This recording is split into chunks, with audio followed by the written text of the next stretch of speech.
परिचय। मेरी कहानी। हाई स्कूल में द्वितीय वर्ष के अंतिम दिन की बात है। मेरे चेहरे पर बेसबॉल का बैट लगा। मेरे क्लासमेट ने इसे तेजी से घुमाया और वो हाथ से छूट गया और हवा में उड़ते हुए मेरी ओर आया। मैं संभलता उससे पहले ही वो मेरी आंखों के बीचों बीच लगा। टक्कर के क्षणों को लेकर मेरी कोई स्मृति नहीं है। बैट इतनी तेजी से मेरे चेहरे पर लगा कि उसने मेरी नाक को खराब करके उसे यू के आकार में कर दिया। इस टक्कर से मेरे दिमाग के कुछ नरम ऊतक मेरी खोपड़ी के भीतर चले गए। एकदम ही मेरे सिर में सूजन उभर गई।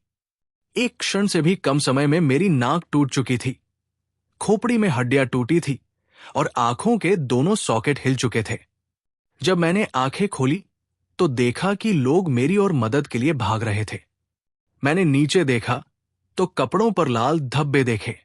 मेरे एक क्लासमेट ने अपनी शर्ट निकालकर मुझे दी। मैंने नाक से बह रहे खून को रोकने का प्रयास किया। मैं अचंभित और दुविधा में था। मुझे पता ही नहीं था कि मैं कितने गंभीर रूप से जख्मी था। मेरे टीचर ने अपनी भुजा मेरे कंधे के नीचे रखी और हमने दूर नर्स के रूम तक चलना शुरू किया। पूरे मैदान को पार करके और पहाड़ी के नीचे नर्स के ऑफिस के लिए वापस स्कूल लौटे। उनके हाथों ने सीधा रखने के लिए मुझे सहारा दिया। हम धीरे धीरे वहां गए। किसी ने महसूस नहीं किया कि हर मिनट कीमती था। जब हम नर्स के कमरे में आए तो नर्स ने मुझसे कई सवाल पूछे। कौन सा वर्ष चल रहा है? मेरा जवाब था 1998 फीट, जबकि वो 2002 का वर्ष था। अमेरिका के राष्ट्रपति कौन है? मैंने कहा बिल क्लिंटन, जबकि सही उत्तर था जॉर्ज बुश। आपकी मां का नाम क्या है? ओह, मैं अचकचा गया। इसमें 10 सेकंड निकल चुके थे। पैटी, मैंने सामान्य तरह से कहा, जबकि मैं ये देख नहीं सका कि मुझे अपनी ही मां का नाम याद करने में 10 सेकंड लग गए। यही अंतिम प्रश्न मुझे याद है। मेरा शरीर मस्तिष्क की सूजन झेल नहीं सका। एम्बुलेंस के पहले ही मैं होश खो चुका था। कुछ ही मिनट बाद मुझे स्कूल से स्थानीय हॉस्पिटल ले जाया गया। वहां पहुंचने के बाद मेरे शरीर ने धीरे धीरे काम करना बंद कर दिया। मुझे निगलने एवं सांस लेने में परेशानी होने लगी। कुछ ही देर में सांस बंद हो गई। डॉक्टरों ने तेजी से मुझे ऑक्सीजन दी। उन लोगों ने यह भी फैसला लिया कि स्थानीय हॉस्पिटल मेरे मामले को देखने के लिए सुसज्जित नहीं है और उन्होंने हेलीकॉप्टर बुलाकर मुझे सिंसिनाटी के बड़े हॉस्पिटल में ले जाने का आदेश दिया। मुझे आपातकालीन कक्ष के दरवाजों से निकालकर हेलीपैड की ओर ले जाया गया। एक नर्स ने मुझे आगे की ओर धकेला तो स्ट्रेचर ऊबड़-खाबड़ रास्ते पर हिलता डुलता हुआ चलता रहा। दूसरी नर्स ने हाथ से मेरी सांस को पंप किया। मेरी मम्मी कुछ देर पहले ही हॉस्पिटल में आई थी और हेलीकॉप्टर में मेरे पास आ गई। मैं बेहोश था और खुद सांस नहीं ले पा रहा था। उन्होंने ही उड़ान में मेरा हाथ थामे रखा। मेरी मम्मी ही मुझे हेलीकॉप्टर में ले गई। मेरे पापा घर गए और उन्होंने मेरे भाई बहन को यह जानकारी दी। वे जब मेरी बहन को बताने लगे तब उनके आंसू निकल पड़े कि वे उस रात मेरी बहन की कक्षा 8 की ग्रेजुएशन सेरेमनी से वंचित रह जाएंगे। मेरे भाई बहन को परिजन और मित्रों के यहां छोड़ने के बाद वे सिंसिनाटी में मेरी मम्मी के पास आ गए। जब मैं और मेरी मम्मी हॉस्पिटल की छत पर हेलीकॉप्टर से उतरे तो 20 डॉक्टर और नर्स दौड़ते हुए हेलीपैड पर आए और मुझे भीतर ले गए। तब तक मस्तिष्क में सूजन इतनी अधिक हो गई थी कि मैं बार बार सदमे के बाद की स्थिति में जकड़ जाता था। मेरी अस्थियों को जोड़ना था, लेकिन सर्जरी की स्थिति नहीं थी। मुझे तीसरे दिन एक और बार जकड़न की शिकायत के चलते चिकित्सकीय परीक्षण के लिए कोमा में लाते हुए वेंटिलेटर पर रख दिया गया। मेरे मम्मी पापा इस हॉस्पिटल से अपरिचित नहीं थे। 10 वर्ष पहले जब मेरी बहन को 3 वर्ष की आयु में ल्यूकेमिया बताया गया था, तब वे इसी इमारत के भूतल पर उसे लाए थे। तब मैं 5 वर्ष का ही था। मेरा भाई 6 माह का ही था। 2.5 वर्ष के कीमोथेरेपी के उपचार व मेरुदंड, बोन मैरो की बायोप्सी के बाद मेरी बहन कैंसर से मुक्त हो गई और हंसते खेलते वहां से निकल आई। 10 वर्ष के सामान्य जीवन के बाद मेरे मम्मी पापा उसी जगह अपने एक और बच्चे को लेकर आ गए थे। जब मैं कोमा में चला गया तब हॉस्पिटल ने एक पादरी और एक सामाजिक कार्यकर्ता को मेरे मम्मी पापा की मदद के लिए भेजा। ये वही पादरी था जो 10 वर्ष पूर्व मेरी बहन के भर्ती होने के समय आया था। दिन ढलकर रात हो चुकी थी। मुझे कई मशीनें जीवित रख रही थी। मेरे मम्मी पापा हॉस्पिटल के गद्दों पर कुछ पल के लिए सो जाते थे और थकान के चलते लेट जाते थे, लेकिन चिंता के मारे फिर उठ जाते थे। मेरी मम्मी ने मुझे बाद में बताया, ये मेरे जीवन की सबसे खराब रात थी। मेरी सेहत में सुधार होना, मुझ पर ईश्वर की कृपा हुई और अगले दिन सुबह मेरी सांस लौटी। तब डॉक्टरों ने राहत ली और मुझे कोमा से बाहर निकाल लिया। अंततः जब मुझे होश आया तो मैंने देखा कि मेरे सूंघने की शक्ति नहीं रही है। तब एक नर्स ने परीक्षण के दौरान मुझसे कहा कि सेब के रस के बॉक्स में जोर से सूंघिए। ऐसा करने से मेरी गंध लेने की शक्ति लौट आई, लेकिन तब सब चकित रह गए कि जैसे ही मैंने सांस लेकर खींची तो मेरी आंखों के सॉकेट के फ्रैक्चर में तेजी से हवा पहुंचने से मेरी बाई आंख बाहर आ गई। आंखों का गोल भाग किसी सॉकेट से फूलकर बाहर आ गया था, जिसे खतरनाक ढंग से पलकों और मेरे मस्तिष्क से जुड़ी ऑप्टिक तंत्रिका ने पकड़ रखा था। तब नेत्र विशेषज्ञ ने कहा कि जैसे ही मैं धीरे से सांस छोड़ूंगा तो आंखें वापस अपनी अवस्था में आ जाएंगी, लेकिन ये कह नहीं सकते कि इसमें कितना समय लग जाएगा। हफ्ते के बाद मेरी शल्य क्रिया होनी थी, जिससे मुझे ठीक होने में कुछ और समय लग जाता। मैं ऐसा लग रहा था मानो बॉक्सिंग के मैच में गलत स्थान पर खड़ा हूं। हम घर लौट आए और मेरी नाक तब भी टूटी हुई थी। चेहरे पर करीब आधा दर्जन अस्थियां टूटी थी और बाई आंख फूली हुई। बाद के महीने बहुत कठिन थे। मुझे लगने लगा था कि मेरे जीवन में सब कुछ थम गया है। हफ्तों तक मुझे सब कुछ दो दिखाई देता था। मैं सीधे नहीं देख पाता था। 1 माह से अधिक समय लगा, लेकिन मेरी आंख धीरे धीरे ठीक हो गई। मेरे देखने की समस्या को ठीक होने में 8 माह लग गए। तब मैं कार चला सका।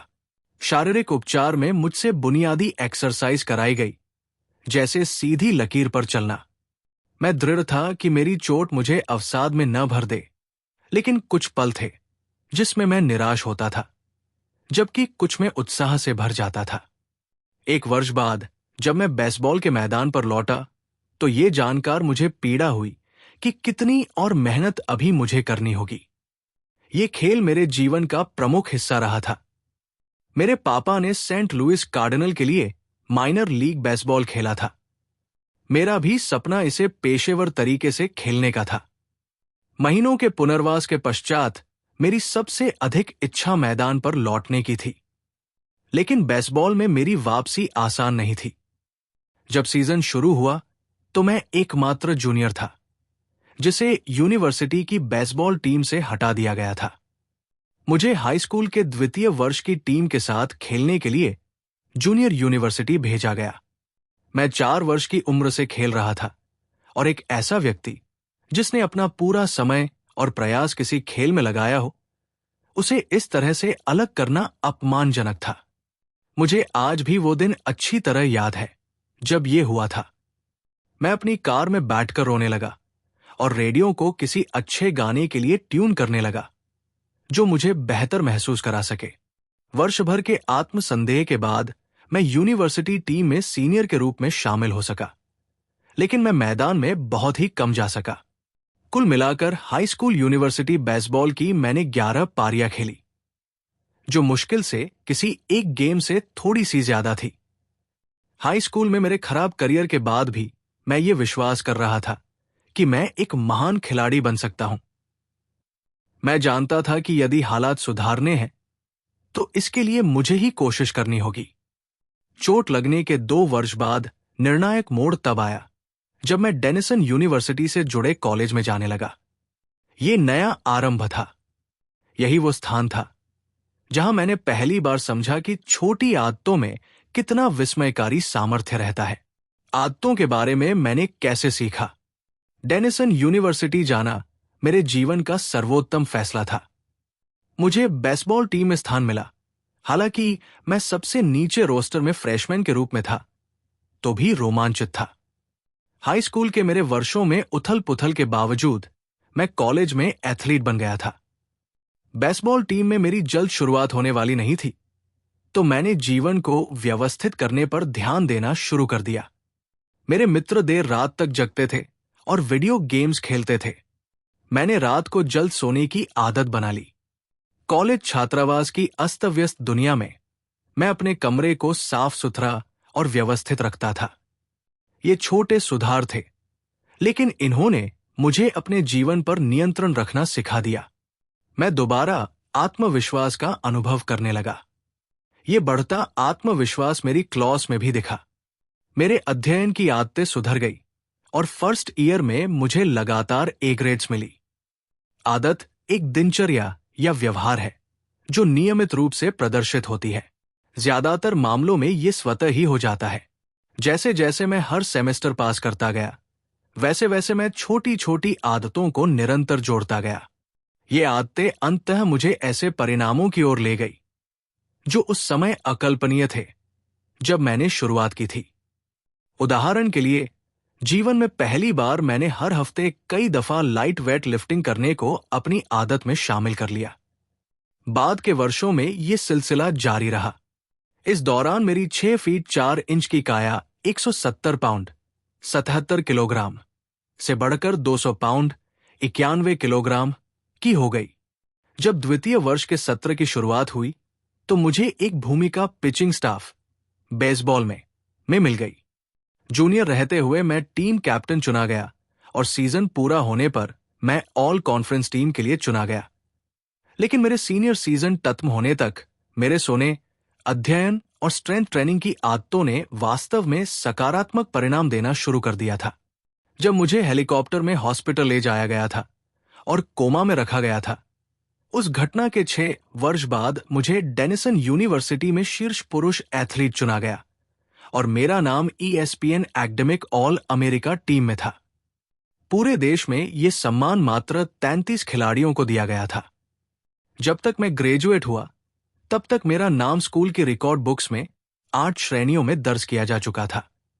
इसी वर्ष मुझे यूनिवर्सिटी का सर्वोच्च एकेडमिक सम्मान प्रेसिडेंट मेडल भी मिला।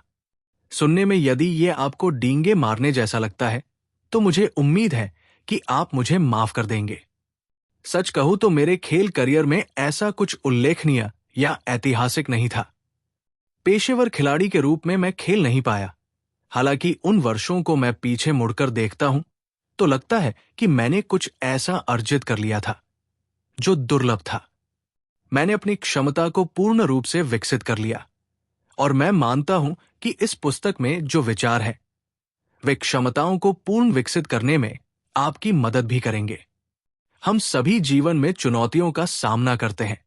चोट लगना मेरे जीवन की चुनौतियों में से एक था, लेकिन उसके अनुभव ने मुझे एक अहम पाठ सिखा दिया। पहले जो बदलाव छोटे और कम महत्व के लगते हैं, उन्हें वर्षों करते रहने पर वे जुड़कर उल्लेखनीय परिणाम देते हैं। हम सभी नुकसान झेलते हैं, लेकिन लंबी अवधि में हमारे जीवन की गुणवत्ता अक्सर हमारी आदतों की गुणवत्ता पर निर्भर करती है। उन्हीं आदतों से आप वही परिणाम प्राप्त करते हैं, लेकिन बेहतर आदतों से कुछ भी संभव है। हो सकता है कि कुछ लोग रातों रात आश्चर्यजनक सफलता पा लेते हों। मैं उनमें से किसी को नहीं जानता, मैं भी उनमें से नहीं हूं। कोमा से लेकर एकेडमिक ऑल अमेरिकन तक मेरी यात्रा में एक ही नहीं, अनेक अहम क्षण थे। विकास बहुत धीरे धीरे हुआ। छोटी छोटी जीतों और छोटी छोटी महत्वपूर्ण बातों का सिलसिला चला। मैंने प्रगति का एक ही मार्ग अपनाया और वो था छोटे से शुरू करना। कुछ वर्ष बाद जब मैंने अपना स्वयं का कारोबार शुरू किया, तब वह इसके बाद और इस पुस्तक के लेखन में भी मैंने यही रणनीति अपनाई। कैसे और क्यों मैंने ये पुस्तक लिखी? मैंने अपने आलेख नवंबर 2012 में jamesclear.com पर लिखना आरंभ किए। कई वर्षों तक मैंने अपने व्यक्तिगत प्रयोग के नोट्स बनाकर रखने की आदत बनाए रखी थी और अब अंततः मैं उन्हें सार्वजनिक रूप से साझा करने को तैयार था। हर सोमवार और गुरुवार को मैं नया आलेख लिखता था। कुछ ही महीनों में लिखने की ये आसान आदत मुझे मेरे पहले 1000 ईमेल सब्सक्राइबर्स दे गई और 2013 के अंत तक ये संख्या 30,000 से ज्यादा हो चुकी थी। मेरी ईमेल लिस्ट 2014 में 1 लाख सब्सक्राइबर से ज्यादा की हो गई। इंटरनेट पर यह सबसे तेजी से बढ़ने वाले न्यूज़लेटरों की सूची में शुमार हो गया। 2 वर्ष पूर्व जब मैंने लिखना शुरू किया था, तब मुझे पाखंडी जैसा अनुभव हो रहा था, लेकिन अब मैं आदतों का विशेषज्ञ बनता जा रहा था। ये एक नया तमगा था जो मुझे उत्साहित कर रहा था, लेकिन साथ ही मैं असहज भी अनुभव कर रहा था। मैंने कभी खुद को इस विषय का महारथी नहीं माना, बल्कि ऐसा व्यक्ति माना जो अपने पाठकों के साथ साथ ही प्रयोग कर रहा है। मेरे सब्सक्राइबर जब 2015 में 2 लाख तक पहुंच गए, तो मैंने पेंगुइन रैंडम हाउस से उस पुस्तक को लिखने का करार किया जो आप पढ़ रहे हैं। जैसे ही मेरे पाठक बढ़ गए, वैसे ही मेरे कारोबार के अवसर भी बढ़ गए। मुझे शीर्ष कंपनियों में आदत बनने के विज्ञान, व्यवहार में बदलाव और सतत सुधार के बारे में बोलने के लिए खूब बुलाया जाने लगा। अमेरिका और यूरोप में कई सम्मेलनों में मैंने मुख्य वक्ता के तौर पर भाषण दिए। 2016 से मेरे आलेख बड़े प्रकाशनों जैसे टाइम, एंटरप्रेन्योर और फोर्ब्स में नियमित रूप से आने लगे। आश्चर्यजनक रूप से उस वर्ष मेरे लेख 80 लाख लोगों ने पढ़े। मेरे कार्यों के बारे में NFL, NBA और MLB की टीमों के कोच पढ़ने लगे और अपनी अपनी टीमों के साथ इसे बांटने लगे। 2017 के प्रारंभ में मैंने हैबिट्स एकेडमी को शुरू किया। ये उन संगठनों और लोगों के लिए प्रशिक्षण का प्रमुख मंच बन गई जो बेहतर आदतें बनाने में रुचि रखते थे। फॉर्च्यून 500 कंपनियां और तेजी से बढ़ रहे स्टार्टअप्स ने अपने अधिकारियों और स्टाफ को ट्रेनिंग के लिए यहां भेजना शुरू किया। कुल 10,000 लीडरों, मैनेजरों, कोचों और शिक्षकों ने हैबिट्स एकेडमी से ग्रेजुएशन किया। उनके साथ मेरे कार्य अनुभवों ने भी मुझे अविश्वसनीय रूप से ये सिखा दिया कि वास्तविक दुनिया में आदतें काम करें। इसके लिए किन किन बातों की जरूरत होती है। जब यह पुस्तक 2018 में खत्म होने को आई, तो jamesclear.com पर हर माह लाखों की तादाद में विजिटर्स आ रहे थे और लगभग 500,000 मेरे साप्ताहिक ईमेल न्यूज़लेटर को सब्सक्राइब कर चुके थे। ये संख्या मेरी उम्मीद से कहीं ज्यादा थी। जब मैंने ये शुरू किया था, तो मुझे पता भी नहीं था कि ऐसा संभव है। ये पुस्तक आपको कैसे फायदा देगी। उद्यमी और निवेशक नवल रविकांत ने कहा है, कोई महान पुस्तक लिखने से पहले आपको खुद पुस्तक बनना पड़ता है। मैंने उन विचारों को जाना जिनका उल्लेख इसमें किया गया है। चोट से बाहर निकलने के लिए मुझे छोटी आदतों पर आश्रित होना पड़ा ताकि जिम में मजबूत हो सकूं, मैं मैदान में अच्छे स्तर का प्रदर्शन कर सकूं, लेखन कार्य कर सकूं, एक सफल कारोबार चलाऊं और सहजता से एक जिम्मेदार नागरिक के रूप में विकसित हो सकूं। छोटी आदतों ने मेरी क्षमताओं को उकेरा और चूंकि आपने ये पुस्तक हाथ में ली है, इसलिए मेरा अनुमान है कि आप भी अपने भीतर निहित क्षमताओं को पूर्ण रूप से विकसित करना चाहेंगे। बाद के पेजों में मैं हर पायदान पर आपको बेहतर आदतें बनाने की योजना बताऊंगा। कुछ दिन या हफ्तों के लिए नहीं, बल्कि जीवन भर के लिए।